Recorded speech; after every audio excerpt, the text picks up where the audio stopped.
couleur. C'est la première de l'année 2011. Ouais. Je fais semblant. En fait, on est encore en 2010 au moment où je dis ça. Mais bon, comme vous le verrez, on sera en 2011. Ah oui. Je ne triche pas. Non, je ne triche pas. Juste un peu. Non, on recommence. Voilà. Vous oubliez. On n'est pas en 2010, on est en 2011. Allez. Ouais. C'est 2011. Vive 2011. J'espère que vous avez passé un bon nouvel an. Moi, c'était très bien. Je me suis éclaté jusqu'au bout de la nuit. Et j'ai tout oublié le lendemain.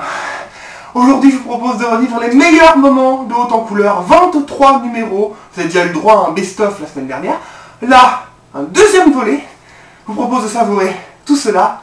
Maintenant, amusez-vous bien. Ou pas. Comme vous voulez. Allez, on regarde.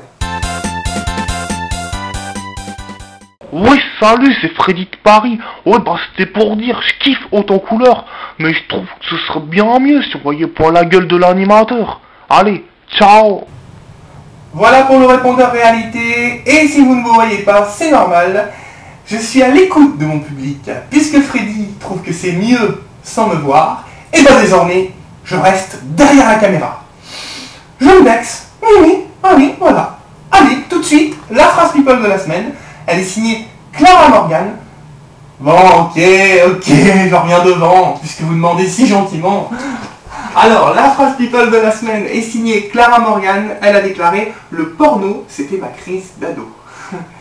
Et vous, c'était quoi votre crise d'ado? Parce que le porno, c'est pas courant comme crise d'ado quand même. Bah, moi, en fait, j'ai pas eu de crise d'ado, parce que je suis toujours un enfant. Ouais, c'est ça le problème. Bonjour, c'est Robert Darl. J'appelle parce que la semaine dernière, vous avez parlé de Jean-Marie Le Pen. Ce couillon se compare physiquement à Alain Delon. Cela m'a fait beaucoup rire. Hein. Et vous pensez ressembler à qui, Michael? D'abord, je salue Robert Darl, qui est un grand fidèle de l'émission. Salut Robert. Et je vais répondre à sa question, à qui je pense ressembler. Et ben, à un moment, on a pensé que je ressemblais peut-être au facteur. Même que c'était mon père.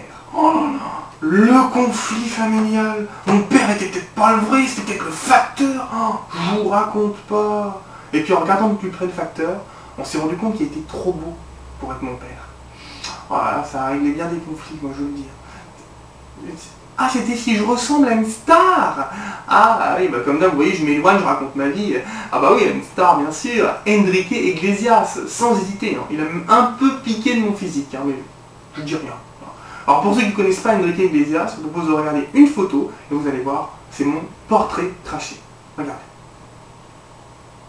Alors, on est bien d'accord, c'est tout moi. Hein. Difficile de nous différencier tous les deux.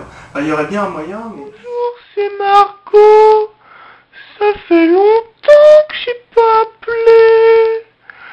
Dimanche, j'ai entendu Madame Rachida Dati faire un lapsus.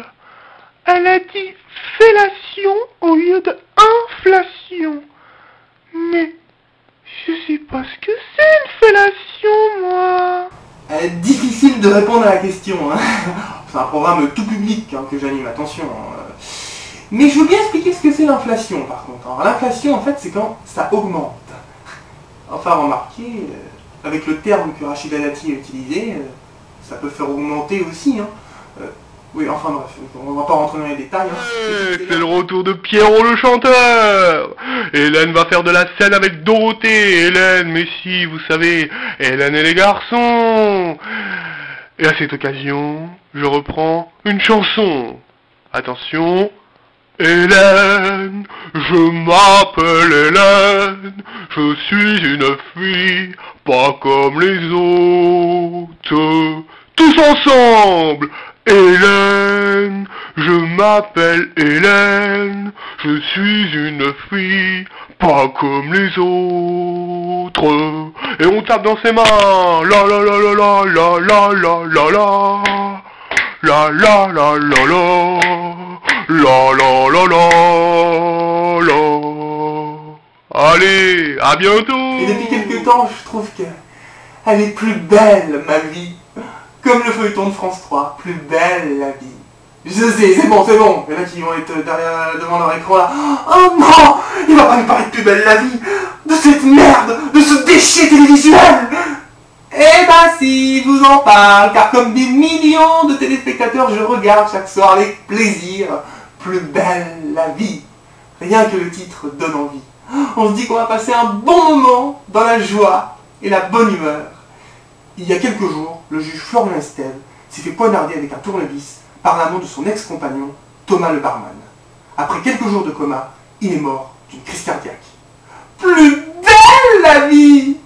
Une femme s'est fait plaquer après plus de 20 ans de mariage par son mari pour une jeune. Elle crie, elle pleure, elle a même envie de se jeter dans le vide. Plus belle la vie! Une jeune fille sans papier se fait exploiter par un couple de Français. Plus belle la vie! Moi je dis, il n'y a aucune autre série en France qui porte mieux son nom que Plus belle la vie! Bonjour, c'est Jérôme de Lyon. J'appelle parce que j'ai vu le résultat d'un sondage. Il paraît que l'animateur préféré des Français, c'est Nagui. Pourtant, il n'est pas spécialement beau gosse. Et puis, je me suis rendu compte qu'il n'y avait pas de beau gosse à la télévision. Non mais c'est vrai, les animateurs. Ruquier, Reichmann, Sébastien, Coé. Bah dis donc, avec ça, c'est pas vraiment de la belle carcasse. Bon, il paraît que le Téléthon, c'est en décembre, mais franchement, entre nous, c'est toute l'année le Téléthon. Si vous voyez ce que je veux dire. Allez, bisous, bisous. Voilà, c'était le plus coloré de Haute en couleur. J'espère que vous avez bien rigolé. J'aurai le plaisir de vous retrouver la semaine prochaine pour un nouveau numéro totalement inédit en 2011. Nous sommes déjà en 2011, mais la semaine prochaine on y sera encore plus, vous verrez. Et avant de se quitter, je vais vous faire découvrir quelque chose. Oui, vous devez vous demander, qu'est-ce qu'il y a derrière cette caméra finalement? C'est quoi qui est derrière? Vous imaginez, vous savez, comme dans les grandes émissions, une équipe technique, quelqu'un qui filme, tout ça. Alors, vous allez être déçus. Je vous propose de regarder l'envers du décor. Vous allez voir, ça claque. Hein. Attention, on y va. Je marche. Hop. Et regardez. Wow, c'est ça qui est derrière la caméra. Un beau lit, le mien. Vous imaginez? Derrière moi, sur le lit, on dort, voilà. Vous devez être content depuis le temps que vous posiez la question, je suis sûr. Allez, bonne semaine et à la semaine prochaine. Merci de votre fidélité. Ciao.